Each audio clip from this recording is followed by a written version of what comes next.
Hello friends, welcoming you with a new video. इन दिनों एक डिस्कवरी बहुत ज्यादा वायरल हो रही है। शायद आपने भी सुना होगा the dark oxygen. Dark oxygen नाम सुनकर थोड़ा बहुत डर सा महसूस होता है कि कहीं ये कोई जहरीली गैस तो नहीं। तो चलिए हम शुरुआत से बताते हुए चलेंगे। कुछ समय पहले साइंटिस्ट्स ने एक ऐसी रिसर्च को दुनिया भर के सामने पेश किया जिसने सबके होश उड़ा डाले। वो रिसर्च ही थी द डार्क ऑक्सीजन। तो ये बात है सन 2013 की। उन दिनों डीप ओशन क्रीचर्स हफ्ते दर हफ्ते किनारे पर देखने को मिल रहे थे, कुछ मरे हुए और कुछ जिंदा। ये सब देखकर डीप सी साइंटिस्ट एंड्रू के स्वीटमैन और उनकी टीम ने कुछ रिसर्च की। दरअसल एंड्रू के स्वीटमैन एक डीप एक्वाटिक क्रीचर्स की हेल्थ और वातावरण पर रिसर्च करने वाले साइंटिस्ट हैं। उन्होंने डीप सी लेवल्स में ऑक्सीजन परसेंटेज निकालने के लिए पैसिफिक ओशन में CCZ यानी क्लेनियन क्लिपर्टोन जोन में अपनी रिसर्च शुरू कर दी। उन्होंने अपनी मशीन ऑटोमेटेड सी लैंड से डीप ओशन वाटर को मशीन सेंसर्स की मदद से स्टडी करना शुरू किया, पर रिजल्ट ने उन्हें दोबारा रिसर्च करने पर मजबूर कर दिया। देखिए, अकॉर्डिंग टू स्टडीज समुद्र के तट लगभग 80% ऑक्सीजन प्रोड्यूस करते हैं। जब ये ऑक्सीजन समुद्र में जाती है तो डिफरेंट सी लेवल्स के क्रीचर्स उसको यूज कर लेते हैं। तो यूजुअली नीचे ऑक्सीजन का अभाव होना चाहिए, पर इस रिसर्च में तो साइंटिस्ट जितना नीचे जा रहे थे ऑक्सीजन लेवल उतना ही बढ़ रहा था। यूजुअली ऑक्सीजन कैसे प्रोड्यूस होती है? हम सब जानते हैं कि पेड़ पौधे कार्बन डाइऑक्साइड को एब्जॉर्ब करके ऑक्सीजन को प्रोड्यूस करते हैं, और ये सारा काम सनलाइट की प्रेजेंस में ही हो पाता है। और इसी प्रोसेस को हम लोग फोटोसिंथेसिस भी कहते हैं। पर समुद्र में जहां सनलाइट पहुंच ही नहीं पाती वहां कैसे ऑक्सीजन प्रोड्यूस हो रही है? दरअसल ये जो एरिया है CCZ, ये बहुत ही वेल्थिएस्ट एरिया माना जाता है। लगभग 15 से 16 ट्रिलियंस ऑफ US डॉलर की मिनरल्स और मेटल्स यहाँ पर मौजूद हैं।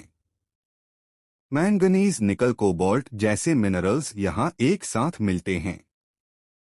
उन्हीं मिनरल्स में से एक हैं ये पोटैटो साइज रॉक, जिन्हें पॉलीमेटालिक नोड्यूल कहा जाता है। ये पत्थर जैसी दिखने वाली चीज ही समुद्र में ऑक्सीजन को प्रोड्यूस कर रही है। दरअसल ये नोड्यूल एक तरह का ओरे है जिसमें मैंगनीज, निकल और कोबाल्ट ये तीनों मिनरल्स एक साथ मिलते हैं।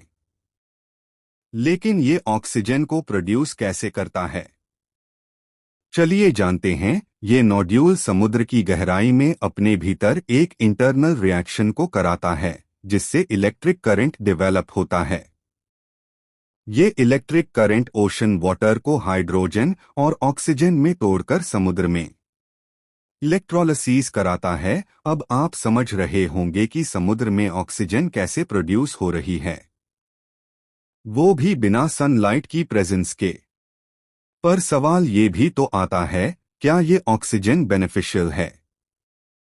इस डार्क ऑक्सीजन को नेचर प्रोड्यूस कर रहा है, और सब जानते हैं कि नेचर की मोस्टली क्रिएटेड थिंग्स हमारे लिए फायदेमंद होती हैं। तो शायद डार्क ऑक्सीजन भी हो। इस पर रिसर्च अभी जारी है, अभी कुछ कहा नहीं जा सकता। पर रिसर्च से पता चला है कि ये ऑक्सीजन डीप ओशन क्रीचर्स को ऑक्सीजन प्रोवाइड करा रही है। बेनिफिट्स की बात करें तो डीप ओशन क्रीचर्स को जिंदा रखने में dark oxygen important role play कर सकता है। साइंटिस्ट एंड्रू के स्वीटमैन और उनके फ्रेंड डॉक्टर फ्रांस गीजर ने मिलकर इन नोड्यूल्स को समुद्र से निकालकर लैबोरेटरी में सेम एनवायरनमेंट प्रोवाइड करके पाया कि उनकी रिसर्च वाकई में सच थी। वहां सच में ऑक्सीजन प्रोड्यूस हो रही थी। ये रिसर्च इन दिनों काफी चर्चा में रही है। न्यूज़पेपर्स और सोशल मीडिया पर इस बारे में भर भर के ज्ञान दिया जा रहा है। मैंने भी वेब और इंटरनेट से जितनी हो सकती थी उतनी इंफॉर्मेशन इस वीडियो में सिंपल एंड स्ट्रेट फॉरवर्ड वे में आपके लिए इकट्ठी की है। आपको ये इन्फॉर्मेशन कैसी लगी कमेंट में बताएं और वीडियो अच्छा लगा हो तो प्लीज लाइक और शेयर करो।